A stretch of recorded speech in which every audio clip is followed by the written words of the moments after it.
സ്വന്തം പേരിൽ mobile phone വിപണിയിലെത്തിച്ച് Donald Trump 43,001 രൂപ വില വരുന്ന T1 എന്ന സ്മാർട്ട് ഫോണിനൊപ്പം മൊബൈൽ നെറ്റ്വർക്കും പരിഗണനയിൽ.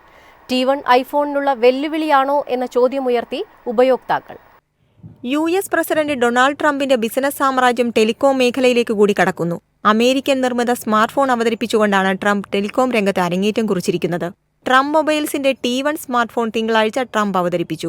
ആപ്പിൾ പോലുള്ള വൻകിട കമ്പനികളോട് ഉൽപ്പാദനം അമേരിക്കയിലേക്ക് തിരികെ കൊണ്ടുവരാൻ ആവശ്യപ്പെടുന്ന ട്രംപിന് തൃപ്തികരമായ പ്രതികരണം ലഭിക്കാതിരുന്ന സാഹചര്യത്തിലാണോ മെയ്ഡ് ഇൻ അമേരിക്ക എന്ന ലേബൽ ഒരു സ്മാർട്ട് ഫോൺ അവതരിപ്പിച്ചതെന്നും ഐഫോണിനെ താഴെയിറക്കാനുള്ള തന്ത്രമാണോ എന്ന ചോദ്യവും സമൂഹമാധ്യമങ്ങളിൽ ഉയരുന്നു.